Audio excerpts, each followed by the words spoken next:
exceptions. The Arab Maghreb Union, a trade agreement comprising Algeria, Libya, Mauritania, Morocco, and Tunisia, is inactive and frozen due to deep political and economic disagreements between Morocco and Algeria regarding, among other issues, the matter of Western Sahara independence. The Community of Saharan States, comprising 28 countries across Africa's Sahel region, is finding regional integration difficult because of its members being part of other trade blocs that are more advanced in their integration. Meanwhile, the Common Market for Eastern and Southern Africa, a free trade area with 19 member states stretching from Libya to Swaziland, has agreed to an expanded free trade zone and is also considering a visa scheme to boost tourism. The East African Community, an intergovernmental organization comprising some 5 East African countries, Burundi, Kenya, Rwanda, Tanzania, and Uganda, signed a protocol just last year outlining their plans for launching a monetary union within 10 years. The Economic Community of Central African States, which includes 10 countries across the middle of the continent, formed a customs union with a free trade area between members and a common external tariff for imports from other countries as long ago as 1966. The Economic Community of West African States, a regional group of 15 West African countries, is creating a single large trading bloc through an economic and trading union and serves as peacekeeping force in the region, all despite operating officially with 3 co-equal languages, French, English, and Portuguese. The Intergovernmental Authority on Development is an 8-country trading bloc based in East Africa and has transformed from an executive group with a focus on development and environment control to a larger structure as a regional economic community. The Southern African Development Community began as an anti-apartheid coalition fighting for majority rule in South Africa in the 1970s, but since majority rule came to South Africa in 1994, since it came there, it has become a traditional regional economic community, and like its West African counterpart, sometimes engages in peacekeeping operations. By 2017, a free trade union and customs union is supposed to be established in each regional economic community. The process is still stalled in North Africa and the Sahel, although there is progress elsewhere. This phase is now fully enforced in East Africa as well as West and Central Africa. In today's hearing, we are looking for recommendations on what the regional economic communities and their member countries must do to fulfill the AU's ambitious agenda. But we also want to examine what the U.S. government, other donor governments, and international financial institutions can do to enhance their efforts in this regard. Ostensibly, this assistance has been ongoing for some time now. We want to find out more about these efforts, and why they have not moved further ahead. We have with us an extraordinary panel of experts who have observed regional integration in Africa and in some cases have worked to promote it for more than a decade. We know what governments have said about the benefits of regional integration, and we have heard from the private sector about their preference for integrated markets. Today we want to hear from some who can provide and have provided the technical assistance necessary to make these goals a reality. We in Congress are currently working on legislation to extend the Africa Growth and Opportunity Act, and integrated regional markets will only enhance the success of this trade process moving forward. We hope today's contributions will better inform us on how we can be more effectively engaged in regional integration and the expansion of African markets. I now yield to my friend and colleague, Ms. Bass, the Ranking Member. Well, thank you very much, Mr. Chair, and Happy New Year. And I want to thank you, as always, for your leadership in holding today's hearing, which is raising the question, will there be an African economic community? This is a very important question as it relates to Africa's economic development, and it is critical that we familiarize ourselves with the strategic roles played by the African Union, its Commission, member states, and individual regional economic communities regarding regional economic integration. As early as 1991, the African Union addressed this issue by identifying regional economic integration as crucial to Africa's social economic development, self-sufficiency, and financial prowess. The AU's Commission prioritization of this issue and the commitment of AU member states and the RECs to support this effort was underscored at the 50th Summit of the AU last May, which I had the honor of attending. Last September, in a keynote address at the Congressional Black Caucus's Brain Trust here in Washington, D.C., AU Chairperson Dr. Zuma emphasized the importance of regional economic integration and stressed that achieving this goal would be socio-economically transformative for Africa. As a strong supporter of increased trade and investment between Africa and the U.S., a component of which is the reauthorization and strengthening of AGOA, I believe or applaud the AU's objective of regional economic integration. I believe the growth in business and investment between the U.S. and African private sectors is a win-win scenario which can ultimately expand the growing service sector and contribute to capacity building on the continent.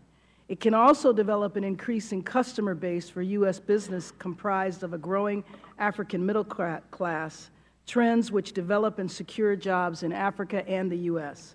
The U.S. government initiatives such as Power Africa, Trade Africa, AGOA, and Doing Business in Africa help to build trade and investment partnerships between the U.S. and Africa by focusing increasingly on partnerships with the private sector, the involvement of civil society in Africa, as well as the diaspora community. Feed the Future contributes to developing Africa's agricultural sector and promoting food security. The success of the latter is particularly noteworthy this year as the AU has identified 2014 as the year of agriculture and food security. These government initiatives increasingly work on a whole-of-government basis and contribute to growth in key sectors of individual African countries and regions. Over the past few years, we have witnessed increased AU member states' commitment to the greater goal of intra-African trade promoted by the realization that old barriers to trade must be eradicated in favor of less complicated, commerce-enhancing alternatives. We have also seen several African countries identified by the international financial institutions as having the fastest-growing economies worldwide, especially given the reversal of the brain drain, record levels of remittances from hardworking and successful diaspora communities, and the expansion of middle-class consumerism. Africa is viewed as a good investment by several of our economic competitors. While this progress is commendable, African and American economists and observers stress that much more needs to be done to address ongoing infrastructural and capacity-building challenges faced by many African countries, particularly those dependent on the agricultural sector. Uneven income distribution, price subsidies, poor transportation networks and infrastructure, rampant unemployment and underemployment of young people, poor access to electrical power, and frankly, a greater need for good governance has resulted in a pattern of uneven economic development across individual countries and regions. Against this backdrop, I welcome our witnesses here today. I'm very interested in hearing from them about how the AU, the RECs, and individual countries plan to address these challenges.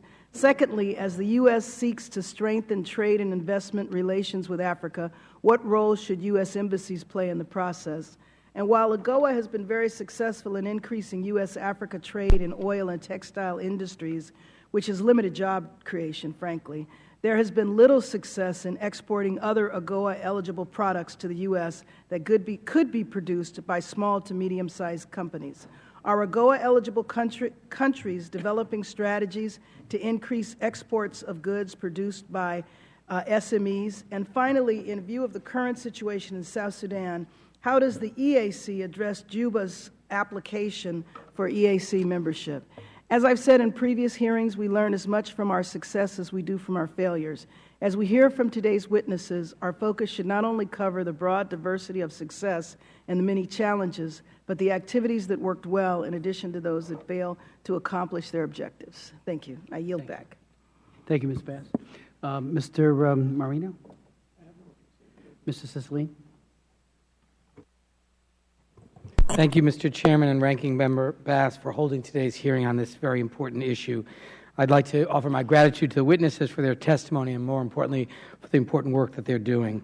As one of the most resource-rich regions on the planet, Africa has always possessed tremendous economic potential. And while the 8 regional economic communities in Africa develop closer ties and foster greater cooperation the world will be watching attentively. It's imperative that the United States remain a strong trading partner with nations on the African continent throughout this process, and as Congresswoman Bass said, learn both from the successes as well as the failures. As regional integration improves, the African trading position and economy in general will improve, and I hope that we will see a correlating reduction in terrorism and political unrest in the region. I again thank the witnesses for their testimony and look forward to hearing the testimony today. Yield back. Mr. Weber? I'm good. And Dr. Burr? I'd like to now welcome our distinguished witnesses to the panel, to the witness table, beginning first of all with Dr. Amadou Sy, who is a senior fellow at the Brookings Institution's Africa Growth Initiative and currently serves as a member of the editorial board of the Global Credit Review. He focuses on banking, capital markets, and macroeconomics in Africa and emerging markets. Dr. Sy was previously Deputy Division Chief of the Financial Service Division of the International Monetary Fund's Monetary and Capital Markets Development. And Dr. Sy has also held a variety of positions at the IMF for the last 15 years, covering more than 20 countries in all the financial crises since 1998. He also worked on a project to set up a trust fund for capacity building in Africa. We then will hear from Mr. Stephen Landy, who is over his 50-year career at the State Department, the Office of the U.S. Trade Representative, and in private sector. Mr. Landy has worked extensively to expand U.S. trade. He has worked as a Foreign Service officer, senior trade negotiator, and an assistant U.S. trade representative. He has negotiated trade agreements with countries around the world, and he was instrumental in the creation of the Generalized System of Preferences, the Caribbean Basin Initiative, and NAFTA. Mr. Landy continues to work with African governments and teaches international trade at Johns Hopkins School of Advanced International Studies. Well, we then hear from Dr. Peter Quartey, who is Associate Professor in Development Economics at the University of Ghana. He was formerly the Deputy Director of the Center for Migration Studies at the University of Ghana. He is also currently the Board Chairman of the University of Ghana's Cooperative Credit Union. He has published extensively, and his research interests are private sector development, including small and medium enterprises, development finance, migration and remittances, and poverty analyses. He consults for the World Bank, the Organization for Economic Cooperation and Development, the Overseas Development Institute, and many others. Finally, we'll hear from Dr. Whitney Schneidman, of Covington and Burling and the Brookings Institution. She is a senior international advisor for Africa at Covington and Burling. Dr. Schneidman, a non-lawyer, has a deep understanding of many of the major African countries, as well as uniquely valuable insights into the recurrent challenges and opportunities across the continent. He provides strategic advice on the varied political, economic, social, and regulatory issues that are critical to companies' success in Africa. Dr. Schneidman's work focuses on U.S.-Africa relations, trade and investment in sub-Saharan Africa, and issues related to economic growth and regional integration on the continent. So, Doctor, thank you as well. We'll begin with you, Dr. Sy. Okay. Chairman Smith, Ranking Member Bass, and members of the subcommittee, thank you for convening this important hearing to discuss Africa's progress towards establishing an economic community.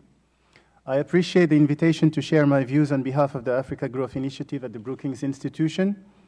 The following views are my own and do not necessarily represent those of the Brookings Institution. Mr. Chairman, hoping for their countries to benefit from integration, 51 African leaders signed the Abuja Treaty in 1991 and established a roadmap towards an African economic community to be completed by 2028. Mr. Chairman, 23 years later, regional integration is happening across Africa, but progress is happening at different speeds. The 8 building blocks of the treaty, the regional economic communities, have different levels of advancement across the components of regional integration, such as freedom of movement for capital and goods, labor mobility, and unification of currencies. Simply put, 4 RECs are measurably progressing at regional integration, and 4 are falling behind. As of 2013, the East African community appears to have made the most progress overall towards the stages of the Abuja Treaty. Even within regional groupings, the progress of individual countries towards achieving convergence target is uneven. The diversity of countries within the same regional bloc is at times very pronounced. For instance, the Central African Republic is the only non-oil exporting country in the Economic Community of Central States. In South Sudan, a member of the Intergovernmental Authority on Development, IGAD, the humanitarian, political, and economic situation is deteriorating very rapidly. There is also significant overlap of membership between RECs. This is a problem because countries belonging to more than one regional bloc can find it difficult to prioritize their policies.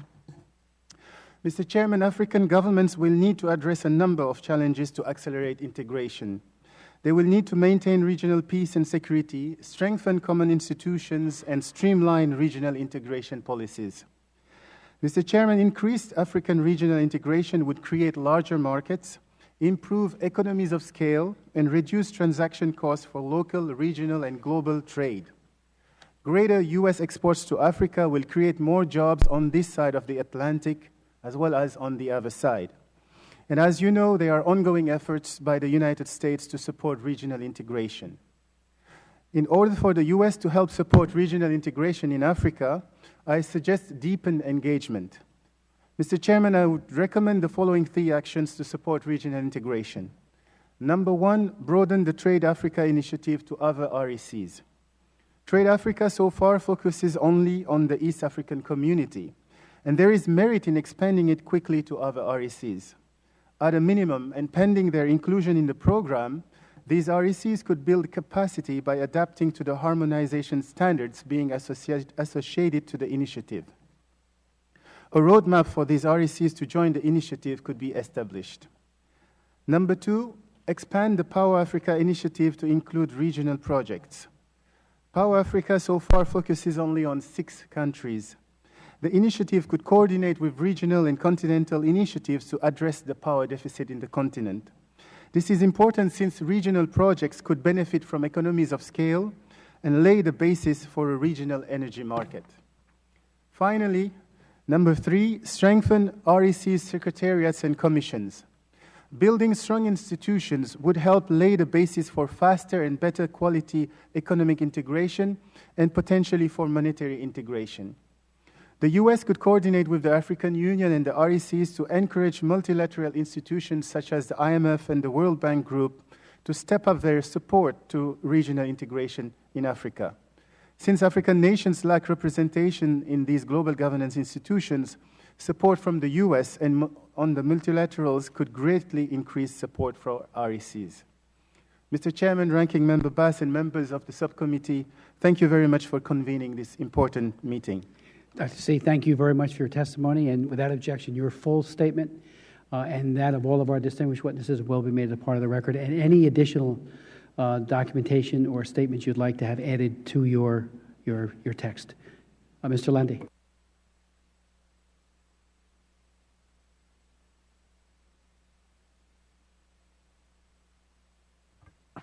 When I hear my description, sometimes I think I should be speaking before the History Channel as opposed to such an august body, but I very much appreciate that, and hopefully some of my experience can be useful in terms of our discussion. Many people say that Africa is moving too slowly towards regional integration. May I remind you that the European Union started their efforts at regional integration in 1951 with the European Coal and Steel Community, from which they developed additional members and groups. But it was not until 1992, which the way I subtract 41 years later, that they really arrived at something that could be called a customs union, and so on, or something that would be called a customs union. Africa has been the game, as pointed out by Mr. Sy, since 1994, when the Abuja Treaty was implemented, and it is hoped that they will arrive at this particular milestone of a customs union by 2017. And even if it slips it through for a couple of years, that's less than 30 years. So people should remember these are complicated things. Europe had a lot of advantages. They had trade. They had a history of being countries. They had a whole group of commerce that went on for years and years. They had an infrastructure project proposal. So one should not push too quickly. I could not believe the timing of this hearing. It was almost like people were listening in Africa and saying, we better show something in terms of regional integration. So there have been two significant developments in terms of moving towards free trade agreements. Number one, the ECOWAS, Economic Community of West African States, at an October 16th extraordinary summit, reaffirmed their decision that their free trade agreement and customs union both will become operational as of January 1st, 2015.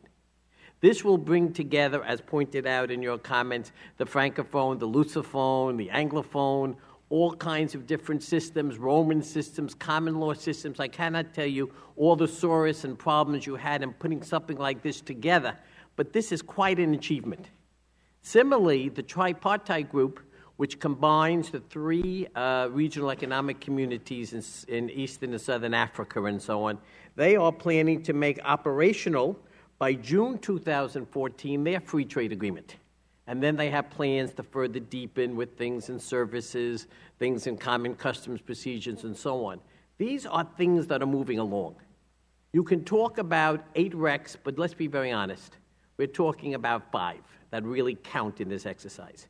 Central Africa is going a little bit slower. We have to figure out whether they continue alone, whether they join ECOWAS because they're all mainly French-speaking or not.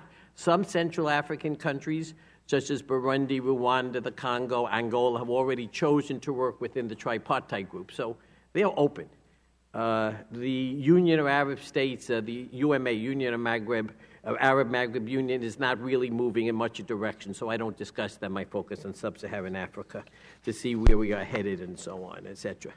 The U.S. should be very proud of the role it's played because we, ahead of any other countries, even ahead of the European Union, really began pushing regional integration back in the 1990s. We were the original sponsors in many ways of COMESA. We were the original supporters of ECOWAS and so on. Today, there are many things we do, whether they are the regional hubs, which have been very effective operating in this particular environment. USTR has trade and information framework agreements with almost each one of the regional economic communities in place and so on. The State Department has appointed ambassadors to each of the regional communities. So we should have a good feeling because of this particular project that is going on. The advantages, really quickly put, are, one, you have a much stronger fabric for political democracy, for maintaining good government if you do have a regional economic communities. You have a lot more peer pressure to get that done. American companies need regional economic communities because American companies are too big to operate within 49 or 54 countries within Africa. They need that scope in order to develop. So this is a very important to be part of the economies of scale and to include Africa within its own supply chains and end this annoying reliance on the Far East, and you know what that means without mentioning any countries' names and so on. The African countries need them because of infrastructure. As Donald Kaberka, the president of the African Development Bank, suggested that infrastructure projects must go beyond national borders, and it's pretty obvious that they really must, so that's the third reason. And the fourth was mentioned by one of the real icons of trade policy, Fred Berkson, who recently retired as head of the Institute of International Economics, who said, listen, no one's going to listen to 49 countries in trade negotiations, 54 countries. You may call them cheaters. They're not cheaters, they're small. But if they were unified, people would listen to them. So from that interest, too, it's important in terms of negotiation. So no one makes any argument I've never heard against regional integration. It's the one area everyone can agree on. Run through very quickly and so on. Make one other point. No one says that trade negotiations by themselves are going to get economic development. They are what we call a necessary but not a sufficient for growth. You must have a complementary measures. And in this case, I really must compliment the chairman and the ranking members of this committee, as well as any other committee with a significant involvement in Africa in this Congress.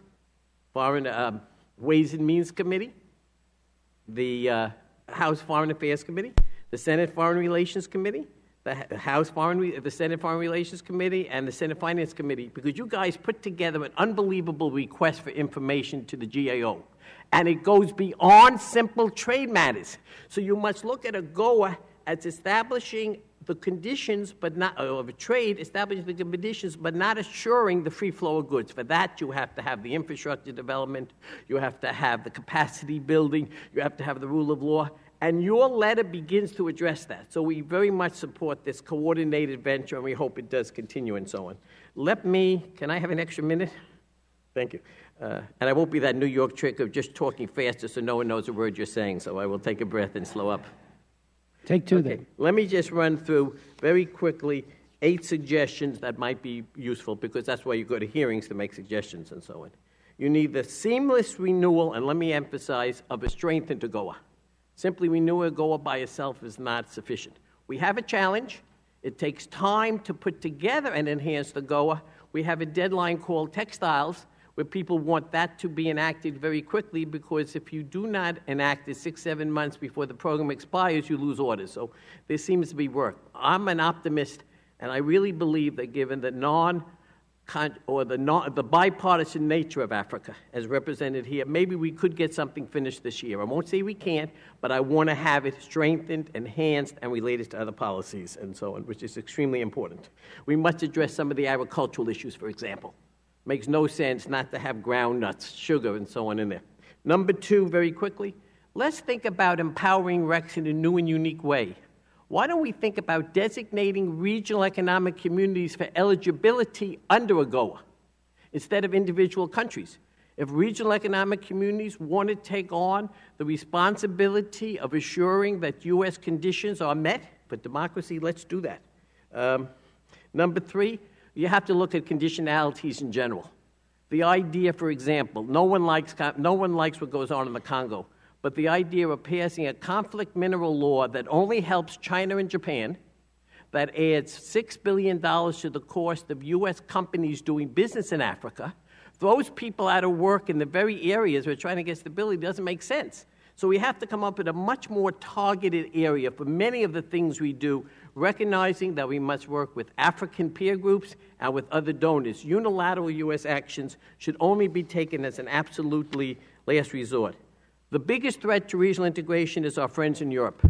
They are pushing for preferential access by threatening to close the market to African goods while we continue AGOA that will not only harm U.S. exports in the most vibrant and fastest growing market of the world, but will also slow up African integration. Ethiopia is not in a mood at the moment to open up for Africa, for Europe. Maybe Kenya will be forced to, but they export a lot of products.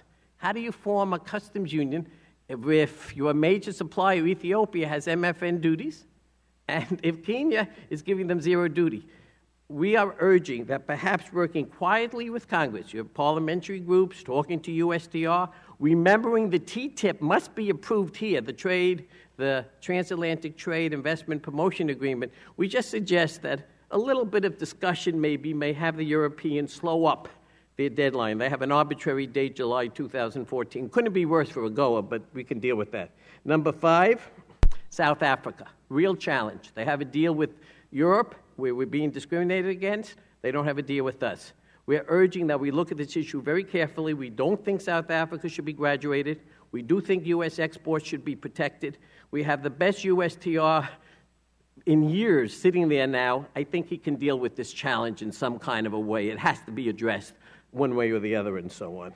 Number 6, going very quickly, and I agree with the point that was just made, that the OPEC, the MCC have to have regional programs. My partner, Tony Carroll, suggested before this body about 2 years ago that maybe we should suggest to MCC that 20% of their funding goes for regional projects along the way and so on.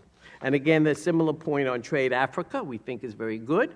We know it talks about focusing first on East Africa, then looking at other regions. We think that it should really begin to look at other regions now, particularly the type of support that U.S. aid can give to get these negotiations finished. So in short, what we are saying is that with the exception of a challenge in Central Africa, Africa has a schedule. That schedule calls for 2017 free trade, 2019 customs union. They may slip a few years, but they're going to make it. We must make sure that our policies support that, and that is done through a program that has foreign aid, that has support of private sector, everybody on a regional level, and recognizes the fact that AGOA should be renewed in its current form, but it should aim for reciprocity, but at the time that Africa is unified to negotiate as a group. Thank you very much. I'm sorry I speeded up a drop, but your smiles indicated that it was not being wasted. Thank you, sir. Thank you so much. And after 50 years of experience, the few extra minutes were well worth it. Thank you, Mr. Landy. Dr. Quartey. Chairman Chris Smith and honorable members of the committee, I thank you for the opportunity to share my views on whether there can be an African regional community with a specific focus on ECOWAS. I approach this topic based on my 10 years professional experience. Although I work with one of the leading think tanks in Africa, the views expressed here are entirely mine. Mr. Chairman, in addressing the question whether there can be a regional community in Africa, I would like to focus on the achievements and challenges of ECOWAS, and hopefully this would inform the discussion on whether an Africa-wide community is feasible. ECOWAS, as some of you may know, has created a number of benefits to its member states, including first, the maintenance of peace and security in the region, whereby the community serves as a peacekeeping force in the region. Secondly, the promotion of free movement of people and goods between member states, and examples of this includes 90 days visa-free entry for members, the ECOWAS Trade Liberalization Scheme and Customs Union. Mr. Chairman, also the integration of the agricultural base to promote food security is one of the achievements of ECOWAS, where we can make mention of the ECOWAS Common Agricultural Policy, which was instituted in 2005. We can also talk of the West African Common Industrial Policy. Creating a favorable business environment is also one of the achievements. We have what we term the ECOWAS Business Council, which is a regional private sector advisory body to ECOWAS policy makers. Reducing the procedures for registering a business, the number of days required to register a business, and reducing the cost of doing business dramatically have been one of the other achievements. Mr. Chairman, another achievement includes the measures to improve the fiscal infrastructure, and some specific examples are the Regional Trade Facilitation Program, where member states improve the road network linking other member states. We can also talk of the West African Gas Pipeline Project, and as well as the West African Power Pool Project, where power will be shared between energy deficit and energy surplus member states. Mr. Chairman, I would at this point outline some of the challenges facing ECOWAS. First, there are threats to regional peace and security due to political instability and internal conflicts. Secondly, the monetary integration is far-fetched, as the 6 member states have been unable to meet the convergence criteria. The lack of well-structured and resourced institutions have also affected the operations of ECOWAS. Limited financial resources, as well as impediments to trade and cases of harassment at the various borders continue to operate. The high cost of business among member states is also reported as one of the challenges faced by the ECOWAS community. The Doing Business report, for instance, ranked Ghana 128 out of 189 countries. Lastly, Mr. Chairman, the poor cross-border infrastructure and weak institutional and human capacity has affected the operations of ECOWAS. So based on the achievements and challenges outlined above, Mr. Chairman, I am of the conviction that achieving an African regional community is possible, but that is an uphill task. Promoting integration in Africa will bring enormous benefit to the region as well as to the region's partners.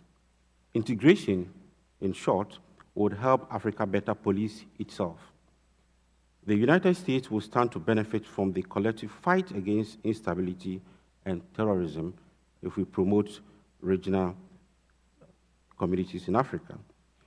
Also, Mr. Chairman, U.S. firms already in the region and potential ones will have a business environment to operate and secure their investment.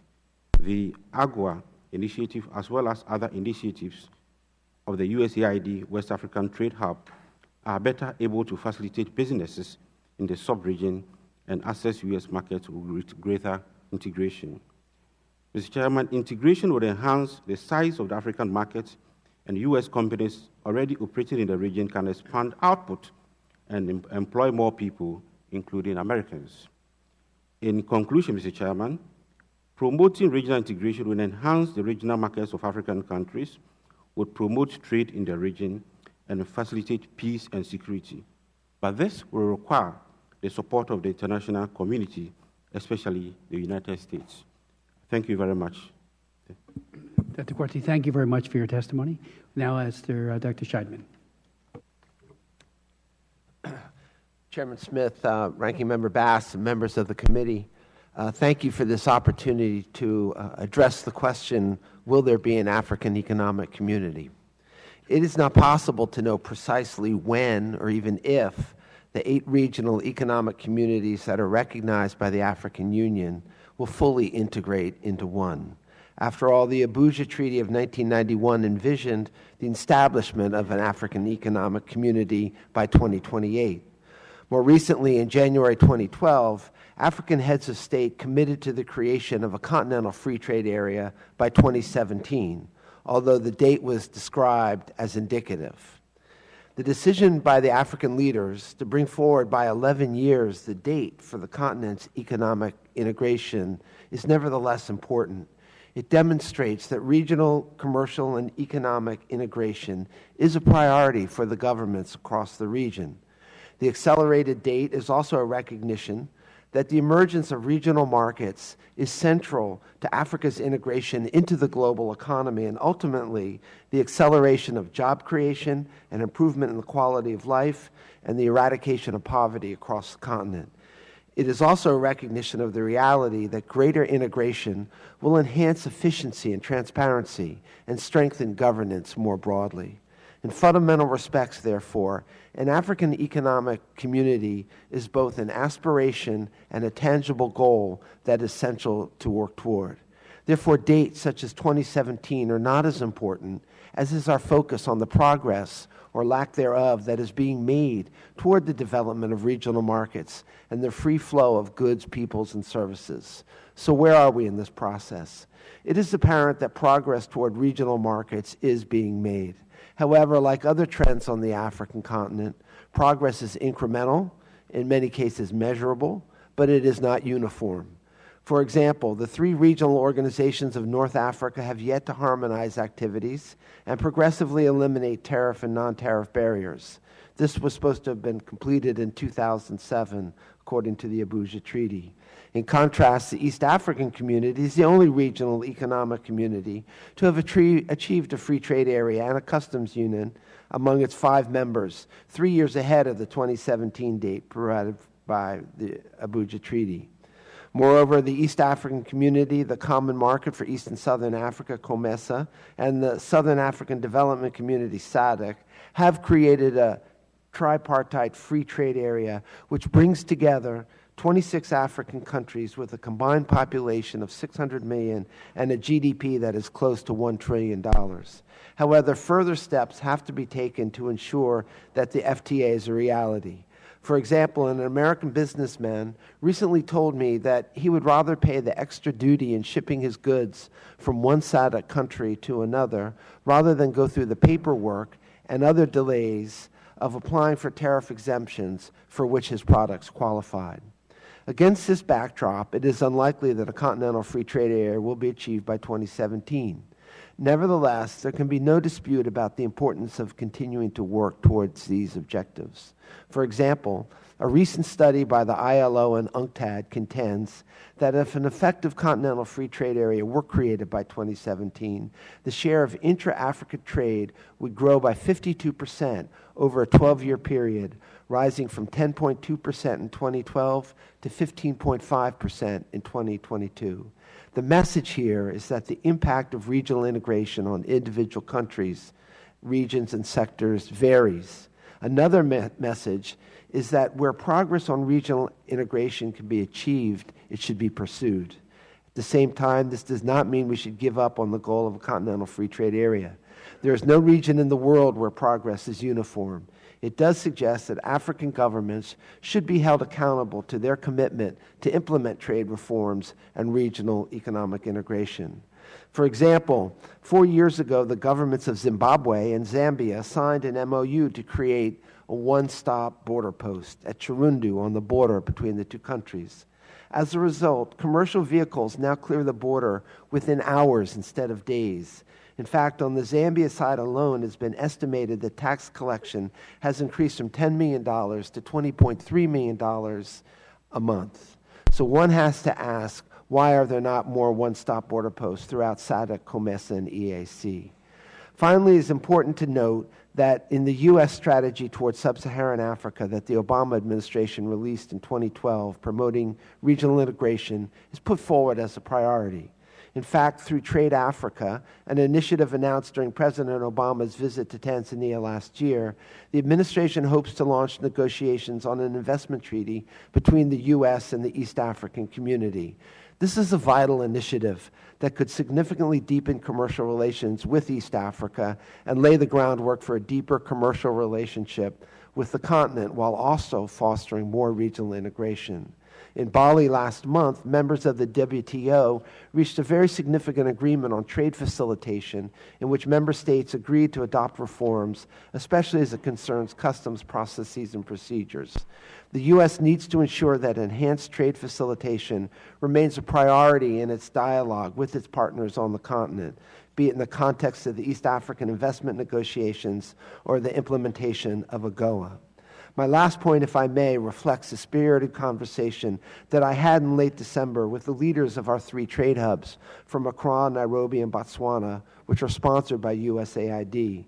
For the last 10 years, their role has been to help African companies take advantage of AGOA. Yet times are changing as impressive economic growth takes hold across the continent and Africa's middle class continues to expand. U.S. exports to the region also continue to grow, last year exceeding $21 billion, which translates into the support for more than 100,000 jobs here in the United States. Our trade hubs increasingly are playing a critical role in facilitating two-way trade. This is good for American business in Africa, it is good for regional integration, and it is good for economic development on the continent. It also helps to transform the U.S.-African relationship from that of donor-recipient to one characterized by partnership and mutual benefit. Yet, like all good things, resources are required. I urge you, therefore, to invest in these trade hubs as you and your colleagues work to fund U.S. priorities on the continent. And we all work together to deepen the U.S.-Africa commercial relationship and build Africa's economic community. Thank you. Dr. Schneidman, thank you very much for your testimony as well. Very useful and very timely suggestions from all of you, and it really will help us to be more proactive and to play our role, which we are very earnest to do. And thank you so much for taking the time to put together such outstanding testimony and for your service on behalf of humanity and on behalf of these initiatives in particular. Let me ask you just a few questions, and I'll yield to my colleagues. We will expect to vote in about 45 minutes, so I want to make sure, since we have 4 or 5 of us here today, that we all get a chance to ask. So I'll lay out my questions and then ask you to answer, and then go to my friend and colleague, Karen Bass. With regards to the efforts by the United States government to encourage regional integration, what programs have actually made a measurable difference? Are there things that we have not done? I know, Mr. Landy, you gave us a list of some 8 specific things, and I wrote them down, and I'm sure all of us will be looking at how we can, but any gaps that need to be filled right now to ensure the greater probability of success? The issue of transportation is always a very important. I mean, it was Eisenhower who recognized that superhighways were one of the keys of very robust infrastructure to creating highways to get goods to market and to consumers. Over the many years, you, Mr. Landy, have promoted the use of the regional Millennium Challenge account grants, only to be told that those grants require more accountability than the regional economic community could provide. And I wonder if you're seeing any kind of benign flexibility on the part of the Millennium Challenge to try to make this work so that, again, the sooner we get to the point where there's a very robust infrastructure, economic growth can proceed much more effectively. With regards to the rollout, the European Union, we all watched with some bated breath as the euro came online and it was a mistake after mistake. Are those lessons learned by what has happened on the European continent being utilized in this context of Africa? And Mr. Schneidman, you pointed out that reaching the target date of 2017 is important, but we need to recognize progress itself. It may slip a few years. My question would be a couple of things. One, you mentioned that the U.S. regional trade hubs in Africa managed by the U.S. Agency for International Development have had a positive impact, and you encourage Congress to continue funding them, which I think is the budget's almost done, and I think it's going to happen. But can you cite some examples of success that these trade hubs have achieved so that we have something very tangible that we can talk about? Please proceed. Dr. Sy. If I may answer the questions on the lessons from the European crisis, I think one key lesson from the European crisis is that financial integration comes with costs and benefits. In most African RECs, we are not yet at that level of high financial integration. But the key lessons is that once that step will be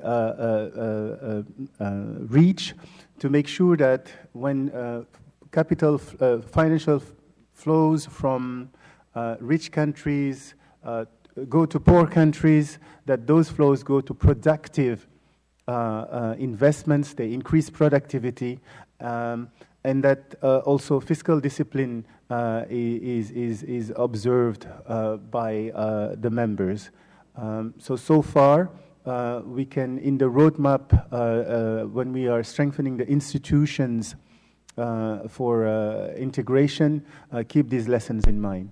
Is there a concern, Dr. Sy, that like in the European Union, like in the case of the Germans and others who were providing a great deal of financial assistance to places like Greece, that Nigeria and South Africa might be less forthcoming in this whole integration process if they think they're going to bear a burden? Yes. So this is a good question because if you take the case of Nigeria, it's a major oil exporter, whereas other members in the RECs are not oil exporters.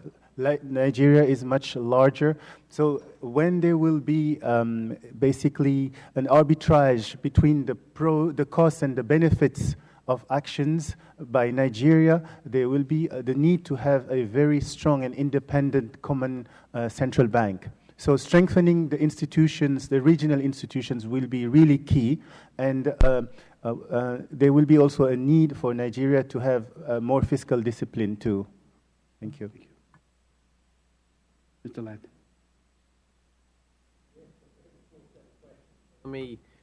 Thank you. Let me respond to a few of them and see if we can be helpful. Okay. First, as to what the U.S. government can do, and so on. One, it is very clear to me that there are two separate levels of regional integration. One is what you call the trade regime. We talk about a lot with tariffs. We made the point that they're moving along very nicely. However, there's never any credit given to Africa. It's always, to quote one of the best USTRs we ever had, Bob Strauss, years ago, and so on, when he said, you can either look at the glass half full or half empty.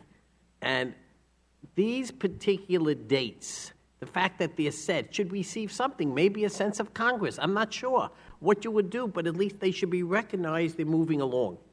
The idea that every single rec is going to be ready for integration by 2017 won't take place.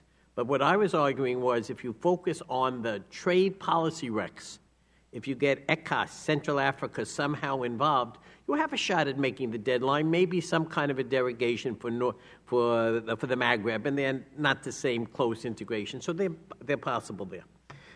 Trade involves four things. One, tariffs. Trade facilitation. Whitney is 100% correct, and let's focus on it. We now have World Bank money committed, available to promote trade facilitation. Africa's invited to sign those agreements. A quick aside, they have no role for regional economic communities, so they should have one, but that's sitting there. Number three is rules of origin is being addressed. And number four, very quickly, are non-tariff measures. They're impossible. You know, we even have non-tariff measures in the states. You try to bring some fruit into California, and I think Congressman Bass might remember that. You know, the Europeans, you try to bring some French wine into Italy or Italian wine into France. I mean, it looks like blood on the street. So non-tariff measures are slow. Do not judge regional integration. They have to be removed like teeth, one by one, with a lot of pain every time they disappear. Maybe you don't want to remove your teeth. But that's trade, I think, is on a good thing. Then the second thing is, how do you do the gaps? Don't judge African integration because they don't have a transportation link. They'll have that. Let's get the structure. Here again, MCC has a problem. Export-Import Bank has a problem because their basic rules call for assurance of capital support, that money will be paid back. None of our competitors have that when it comes to Africa. Africa will pay back. Africa pays 19%, a much higher rate, but they have more losses. So somebody has to begin going to Export-Import Bank. Somebody has to begin going to MCC and say we need special purpose vehicles. Because we're talking about regional things. You may have to take a little more risk in Africa. That's why your letter is so crucial, because you asked that question, the 8 committees. Maybe we have to get financial services in there. But if you could begin to address those problems, what are our competitors doing? What are we doing? We can make some progress along the way. Africans have said transportation, energy, capital markets, welcoming environment for investment, 2 or 3 other things. Yes, they have to be looked at, but let's keep those issues separate from the trade regimes that we are really working on to move forward and so on. Let me stop there because I can go on, but I think there's time and other people. Thank you. Quartey? Thank you very much, Mr. Chairman. I would just want to focus on the MCA, the Millennium Challenge account, and to what extent is the U.S. intervention making a marked difference. 2 specific areas can be mentioned in the case of Ghana. One is we have the George Walker Bush Highway, one of the excellent road construction that the country has benefited. It has eased trade flows, it has eased traffic, and it's made livelihoods much better within the community. Then we can talk of storage out of the Millennium Challenge Account Compact. There was a silo that was built at the airport to store non-traditional exports like pineapple, pawpaw, and many others. And it's quite important. It made a lot of improvements in exports to Europe and other places. Lastly, good governance.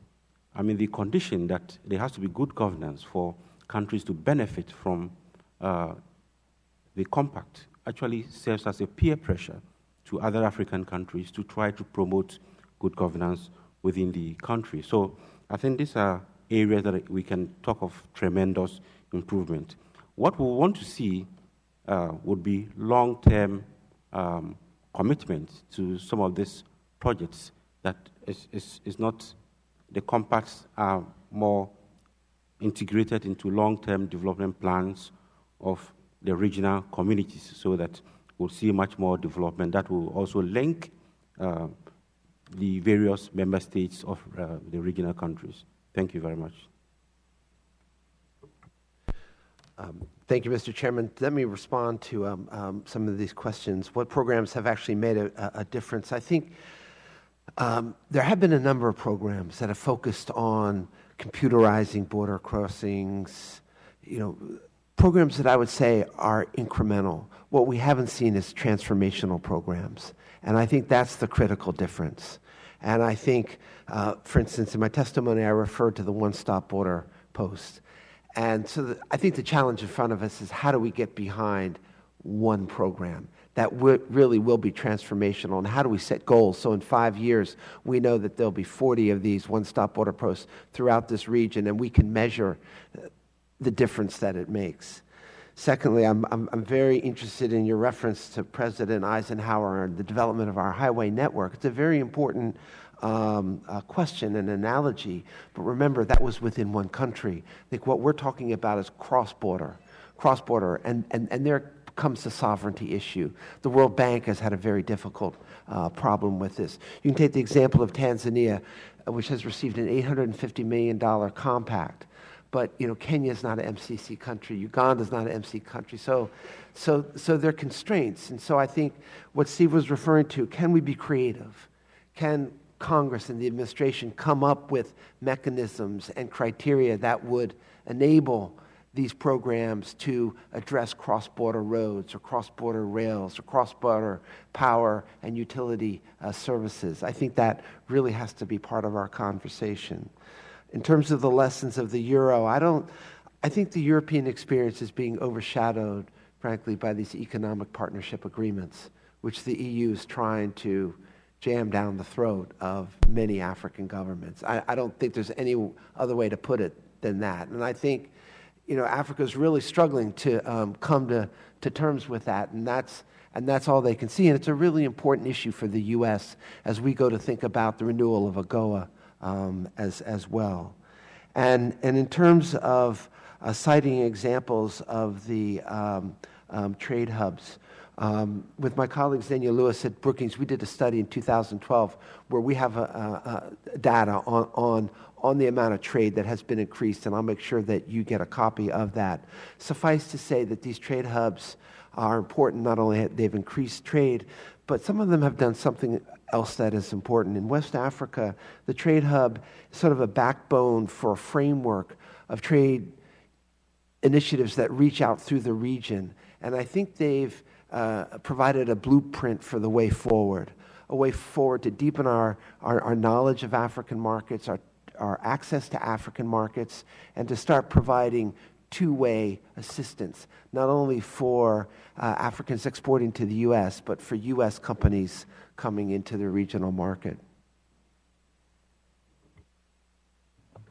Thank you very much. Actually, I would like to continue on with the trade hubs. And you mentioned that more investment was needed, and I wanted to know what you meant by that. And then also, if you could, the trade hubs to me are a little bit of a mystery.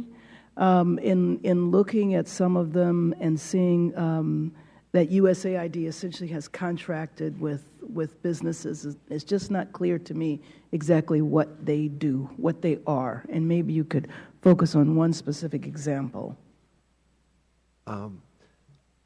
So the trade hubs were created with the African Growth and Opportunity Act, right, and they're part of the funding mechanism.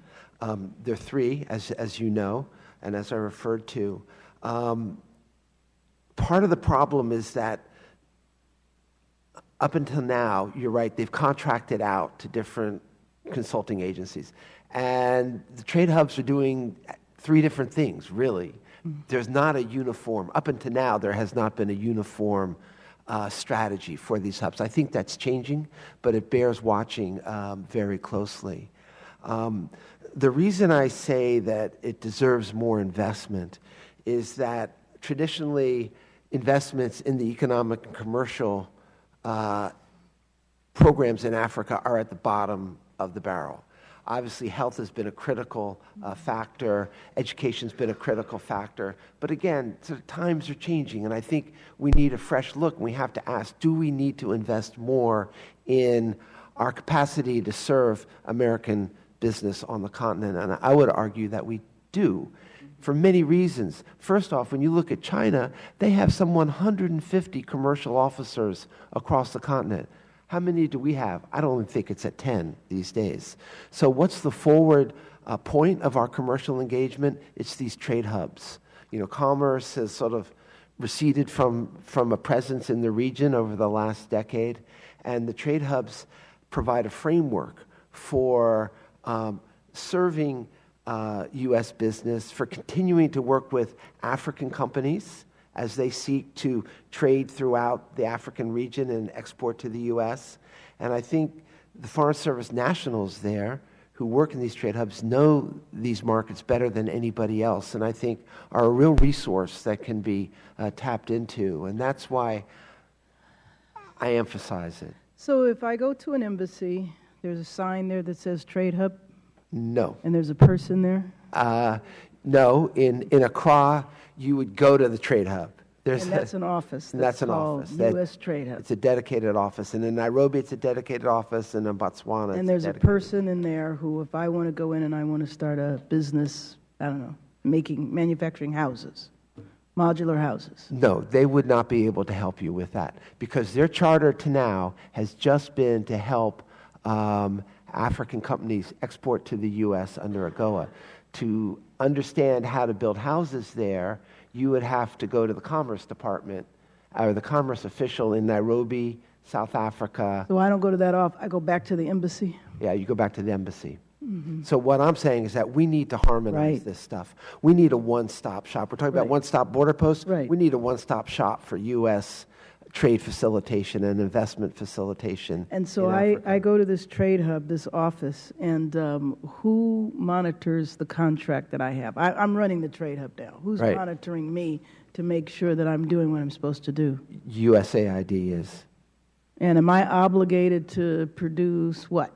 Am I obligated to have 20 businesses from the U.S. do business on the continent, or what's the measurement? Well, again, helping U.S. business is not part of the mandate of the trade hubs. Okay, the reverse. But yes, I mean, I think they want to look at, well, for instance, in the West Africa trade hub, which clearly has helped helped African companies export to the U.S., there would be indicators there. I think the Southern Africa Trade Hub has really focused on regional integration. So I'm sure they're measured against a set of criteria that determines whether or not that's been achieved. Do you know what the average size of a contract would be?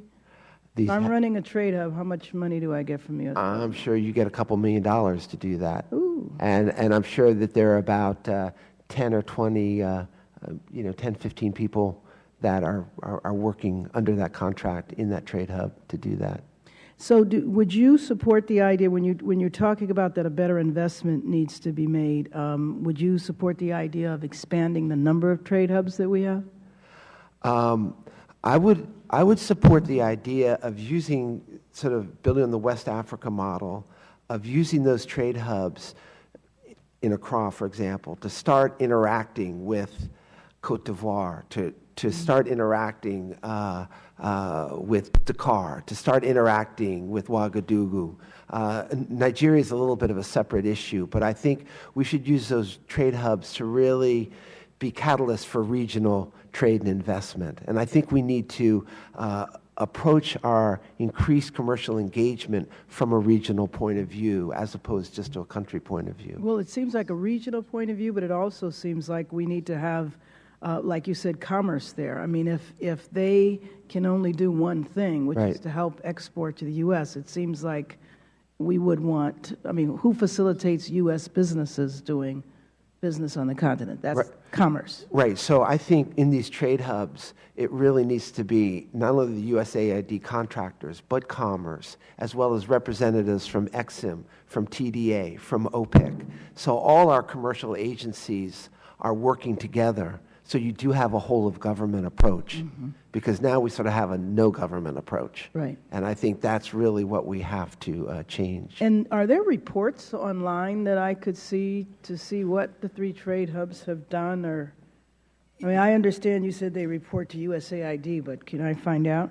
Each of the trade hubs has websites. Each of the trade hubs do quarterly reports. I looked at the website. Yeah. So, but I much there. I have not. I would welcome a joint investigation for, and I think we at Brookings could help you do that, a fuller assessment, because I think it's essential to do as we move into this AGOA review period, so we can make these recommendations to understand what's being done successfully and what needs to be done better. And I do know that USAID is looking at Yes. trade hubs and what to do.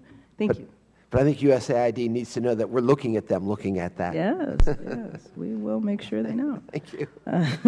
Dr. Landy, you talked about XM and MS and MCC special purpose vehicles, and I wanted to know if you could explain what you meant by that. You also talked about a potential sense of Congress. First of all, I appreciate you making the comparison with economic integration in Europe and talking about how long that took. I think that's really important that we manage our own expectations. So could you elaborate on those 2 points? You're not on. I'm happy to elaborate, but only within my knowledge more of as trade man. There are many people who really are experts on financing and so on, and I'm thinking of Mr. Pittman off one name who's very active in this work, and I think we can get you a better answer than I'm going to give. But the way I understand it is that the World Bank has funds, and you need to develop some kind of special purpose vehicle because you can't count on sovereign guarantees if you're building a project whose profit depends on the operations in more than one country. So you develop these special purpose vehicles with the World Bank, perhaps with U.S. financial institutions and so on, and perhaps now with venture capital funds, as you know, sovereign wealth funds. So without going too much over my head, the only point I would make is that very often the restrictions on Export-Import Bank, MCC, does not allow them to go into these new areas because their emphasis is always, we want to have a 1% fail rate. We don't want to go to Congress if we have a 3% fail rate. But if you're going to be competitive in Africa, I think you very much have to mention that. With MCC, I think it's a decision that Congress has to make because people work within congressional guidelines. I mean, they just don't decide. And I have 2 problems with our attitude towards MCC. One is there is a need for U.S. involvement in infrastructure development in Africa, which may not only be in, quote, those very good countries who can qualify. Right. It's in the U.S. commercial interest, and it's in Africa's interest. We should have a very active infrastructure program in Angola. I'm not saying they're going to be MCC eligible, so there has to be some thinking whether we want our whole infrastructure effort to be through MCC. And then when you focus on relieving poverty, you have this debate. Should I spend money on these local rural roads, which are important, feeder roads that enable farmers to get their products to markets, or should I be focusing on these transcontinental development corridors, which really, again, MCC, they have poverty. I mean, it's nothing wrong with fighting poverty, let me be clear. But that should not be our only limitation. And 2, of course, is this national guideline. So they don't have an ability where a rec can come and say, hey, look at everything we've done. So maybe in drawing up and considering MCC, maybe you should say, okay, we'll come up with some rec guidelines that will enable you to go across the border. So I would make that point. Another statement you made in terms of us holding countries accountable to AGOA standards, good governance and all, I think you said that you thought that the RECs should be responsible as opposed to us holding individual governments. Did you say that? Yes. And so, yeah, maybe you could give an example, especially considering how we have sanctioned some countries or pulled them out of AGOA. Let me take a step back because we discussed this. We discussed it the last time I appeared before your committee, okay. and I think you asked me a question. I'm not sure. I think I was a little remiss not getting back. The idea that every time there's a problem, you should devise a sanction to deal with it and make that sanction a trade sanction has a problem. Because no one is going to get up, no U.S. company is going to get up and say, I believe in conflict minerals, I believe in gender inequality. I mean, it's not going to happen. So what we were thinking at Manchester Trade, and let me just put this idea out on the table, that the way, and I'm going to get to the peer pressure in a moment, the way you deal with sanctions, you come up with some guidelines, maybe out of this committee. And you say, first, you have to say, what is the problem, okay? Secondly, what impact does the U.S. have in solving this problem alone? Is it effective? What is the collateral damage? What effect does it have on local groups, particularly women? We took the sanction in Madagascar. I think Madagascar is returning to democracy now, but for 12 years, women have been out of work. Right. I mean, what have we accomplished? So we have to look at the collateral damage, both to U.S. competitiveness. If China keeps on working, keeps on trading, it doesn't help anybody except it harms U.S. workers who want to supply products there and so on, et cetera.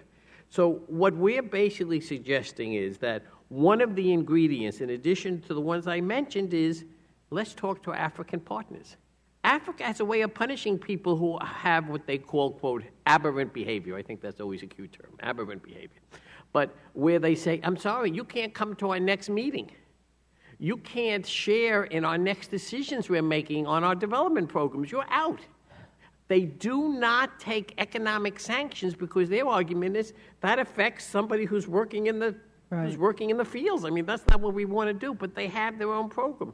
So if they're willing to, COMESA isn't set up so much. SADC and ECOWAS has much more of a political thing, so they can be more effective. But I would say that if Congress works on good guidelines for these messages to be taken, and if we begin to talk to the regional communities and say, yes, can you picture, we're going to designate all the COMESA members eligible. We want to do that. We want to have this intertrade. COMESA, these are our problems. Can you talk to your member states and see whether you could deal with them? Let me just simply say that I think that that's so much more effective than the current, what I call the feel good. Do you know we took Niger off of AGOA, and then we put it back on? In the meantime, what was going on was probably worse in terms of the government. We took the Congo off. I don't think the Congo even knew they were off, but they did know when a U.S. businessman came in to do business that they were mad at us and so on. And we know the Madagascar example because I've stated that, it's been going on forever, and at the end of the day, we'll put them back on. So the only issue which I really say is that given the responsibility of your committee, I think this could be one particular area that you might be able to work on very nicely. And maybe Dr. Sy and Cadre could respond to that as well. So, our approach right now, if a country has had a coup or whatever, we'll pull them out of AGOA. What do you think? How do you think it should be handled? Maybe both of you could respond quickly. And then I'm done. No. Well, I think it's a matter of basically who will bear the brunt of the sanctions. An alternative is if you have the sanctions to find a way to still address the needs of the most vulnerable segments of the society. So you could still have humanitarian aid targeted and have the sanctions at the same time. So there are a variety of ways to go, and I think it's a matter, in any case, of having in mind the cost, the burden on the most vulnerable segments of society. If I may, it's like subsidies. Right now, for example, there's a lot of push to remove subsidies in many countries on oil because they benefit mostly the rich, but the problem is then how to target the subsidies to the poorer segments. So the analogy is useful. Yeah, I would want to add that when there is a coup and you want to punish, perhaps you use the regional economic communities to restore good governance.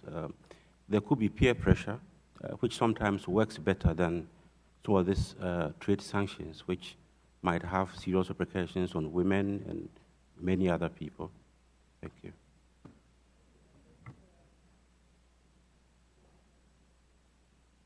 Thanks for making the copies available of the report. I yield. Thank you, Chairman. Good afternoon, gentlemen. Thank you for being here. I want to change the tone a little bit and change the direction in which we're traveling here. And I like what you had to say about what we need to do to increase a relationship with the continent of Africa, the countries within the continent. But I have some significant and severe concerns about Iran, China, and to a lesser extent, Russia, doing business on the continent of Africa. Now, I don't think anyone has touched on that yet, and I'd like to hear some insight from you. I'm going to just pose some factual information that I've been, China and the Middle East have always been a study of mine. I'm not an expert by any stretch of the imagination, but I am aware of, through my readings over the years, what takes place. So, for example, Iran is the second largest oil producer in OPEC. Even though on the continent it has supplies of oil, it still needs the byproducts from oil, it needs refineries, and it still needs oil to a certain extent. What does Iran get in return? Well, first of all, a trading partner with no sanctions.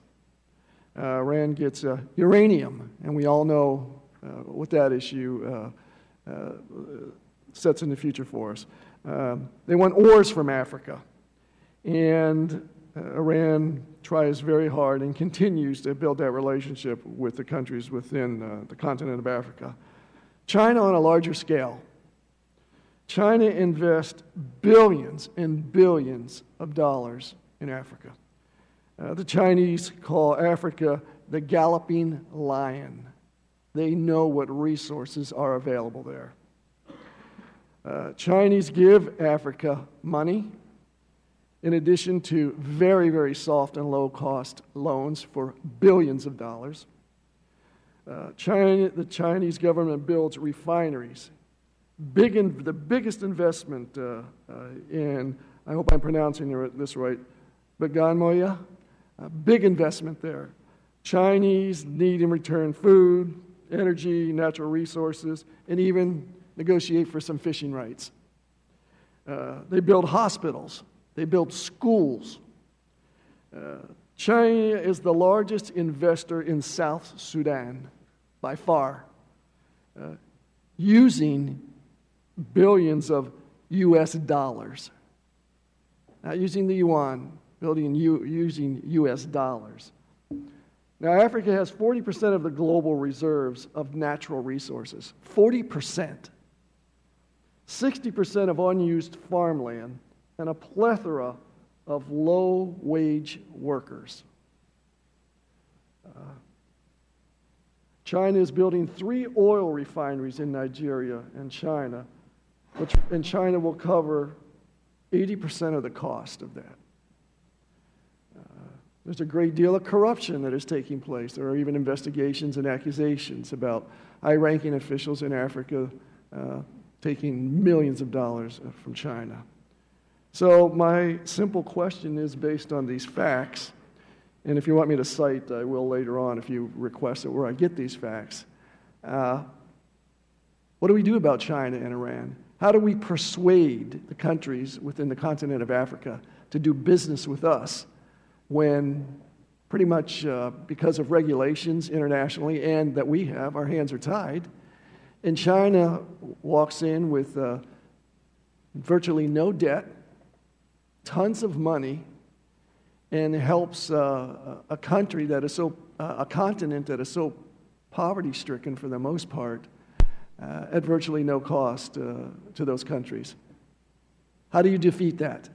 And gentlemen, if anyone's willing to make a statement on my little dissertation here, jump in.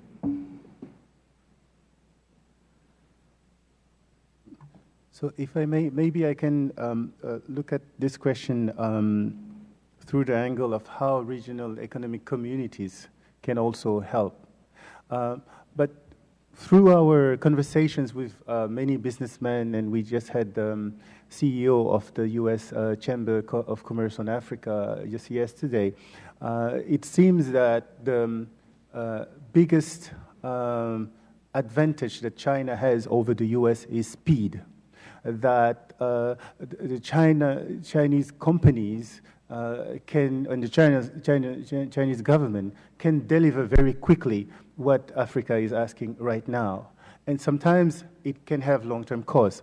Of course, because China doesn't care about its environment. Yes, for example, but it's so if you are a minister right now and your country is facing severe power outages, and you know that elections are coming up and you have people in the street, well, the cheapest and the quickest way to have a power plant is to use coal, and the Chinese can do that very quickly. Yeah. If you were to deal with the U.S. companies, it will take you a much longer time, and it's a more complicated process. So that's one advantage I think that other countries have to keep in mind when they look at China in Africa. Speed. How do you really compete with the speed that China has? But this said, coming to how regional economic communities can help in the area of governance, integration again creates some common institutions that can help improve economic governance. They have convergence criteria, they have fiscal targets, and they have peer political governance. They have these peer reviews and so on. So one way would be really to strengthen these common regional institutions to really put basically the pressure on the countries to really have in mind the benefits of their citizens and go exactly like the EU and so on. The other one is also you're having lots of countries discovering oil. Oil discoveries are increasing. But also regional infrastructure, and maybe that's one way also to approach the problem with China, is to think about regional infrastructure rather than these bilateral projects are needed. Like if you are South Sudan, you need pipelines to sell your oil, and the pipelines go through Sudan, or there's this project to go through Kenya. So again, that's this regional infrastructure. That's one way to see the problem and address the problems. Okay, my time's limited, and I just wanted to see if anyone else wanted to respond to it. Please go ahead. Let me respond if I can. On the Chinese side, let me start with your last question. What can we do to get U.S. business there? I mean, the reality is that the U.S. doesn't show up to do business in Africa, which has created a vacuum. And that's problem number one. But if you went to any African government and said, who would you rather do business with, there's no question they'd rather do business with a U.S. company. Why? Number one, we're going to hire local people, we're going to train local people, we're going to create jobs, we're going to invest in communities, we're going to have clear, transparent deals.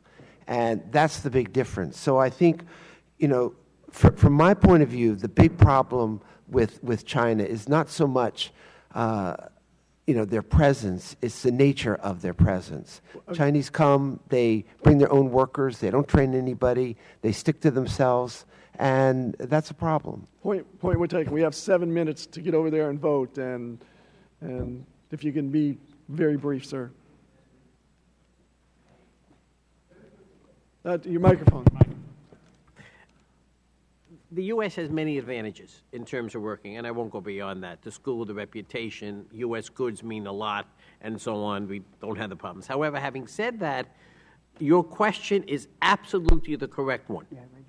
But the answer isn't to say only what should China do. I think it behooves the Congress to sit down and to say, why do we take so long to approve our Export-Import Bank?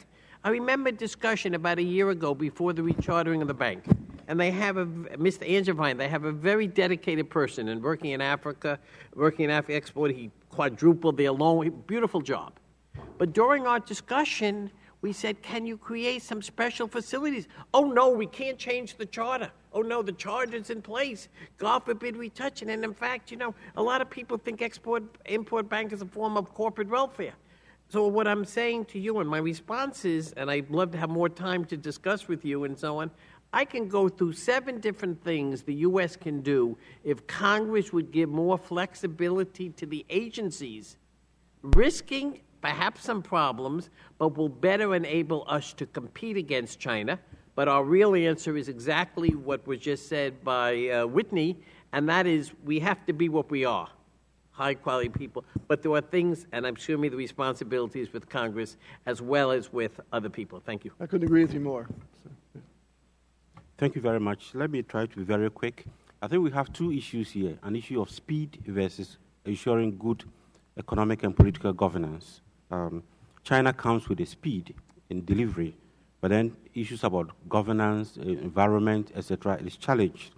What we need to do is to strike a good balance by ensuring that we bring the USA and the other OECD countries, bring China to the negotiation table. There's been some initiatives in the aid effectiveness debates and the rest to bring China to negotiation table and ensure that some of these issues are streamlined, and I hope we pursue that line of action. Thank you. I wish we could continue this. We could be here for several hours on that issue. Thank you, Mr. Moreno. Let me just conclude. I do have one final question, and perhaps we will run out of time. But, you know, in monitoring the AGOA, it has become clear that national labor protection systems are often weak or non-existent. And I'm wondering how you might recommend that the regional economic communities address the need to establish and enforce standards to protect the rights and health of workers. I would note parenthetically that a couple of years ago I was part of an effort to cite China and its unfair trading practice in terms of exploitation of its labor force. And USTR never took it up. We've been trying to get them to take something up ever since. But when they pay 10 to 50 cents per hour, there's no OSHA regulations. 130,000 people plus die every year on the job in China. All these egregious practices are engaged in, employed by so many factories in China. And with China's ascendancy economically in Africa, those bad practices, just like bad governance practices, the use of secret police and the like, could easily, you know, for a dictatorship, become very attractive. But how do we make sure that as this regional cooperation effort gets further underway, that these ILO-type standards, OSHA-type standards, they don't have to be exactly like the U.S. or whatever, but something that really protects people on the job, health and safety. It's something I think we should build into it. We do to some extent, but I'm wondering what your thoughts might be on that. Mr. Chairman, I agree completely. I think this really has to be part of our bilateral dialogue with the AGOA beneficiary governments. And I think it has to be part of our embassy going out and monitoring what is happening in these factories. I would like to think that there's some resources to invest in training and showing examples, helping business leaders from the region come to the U.S. perhaps and see what good standards are all about and how they can be replicated at home. And I think we have to take a proactive approach to this and not see it as punitive, but see it as something that's going to enhance productivity. I appreciate that. I would also include, because it would come under the rubric of health, but environmental standards. I mean, I remember in New Jersey when, you know, I grew up right near Woodbridge, Island. I woke up with Chevron smoke in my house pretty much, and that effluent, that smell, we didn't know what clean air was. And you know, we would hate to see that replicated because we know what it does in terms of health of not just the workers. My father-in-law worked in DuPont and died of leukemia. He was around resins, and you know, so there are huge downsides health-wise that if you get the environmental piece right, as more factories build up, it could be an enormous positive for the Africans. Yes, Mr. Landy. 3 very quick points. Well, one quick comment. I don't know if Woodbridge is near exit 9 on the New Jersey Turnpike. Exit 11. Thank you. My wife knows it very well, and she shares. What exit? She puts a mask on when she goes there. But seriously, one, the whole idea of moving away from unilateral sanctions, because that's what's in our bill now, and working with the regional economic communities, working on the ILO standards. Fortunately, Africa has not had the problems that we've seen in Bangladesh, have not had the problems we've seen in China. A lot has to do with the fact, particularly in the former British colonies, that there's a lot already in place. So my view is, if you work with them, if U.S. unions would be willing to participate, as they have particularly in Latin America, to develop these standards and so on, I think it works. But it does not work if it's done, punitively. We're going to save the worker by taking away his job. Well, that doesn't work. Obviously, you have to be clever at that. So that's kind of my very short comment, that you should look at modifying the conditions, but really work with them in the context. And this could be a perfectly good job for the trade hubs. The administration is already committed to involve commerce in trade hubs. That's already in their position. Let's get labor involved, too. Thank you, sir. Thank you. Well, I would just maybe broaden the debate and say that this is also one important element of good corporate governance practices. And in Africa also, if you are a business, it's very difficult to avoid the government as a customer, as a partner. So the issue of corporate governance and public governance together is something that should be pursued, because at the end of the day, it's good business and it's good for everybody. Thank you. Dr. Quartey. It's a quick one. I would want to add that we need to harmonize labor standards and laws within the regional economic communities. That would ensure that some of these unfair practices are minimized. Thank you. Thank you. We are out of time because there is a vote on the floor. We're down to 30 seconds or so, I'm told. So I thank you so much for your testimony, for your insights, and please feel, pick up the phone, send us an email if there's something you think we should be doing. You've made excellent recommendations, and we will act upon them. Thank you so much. The hearing is adjourned.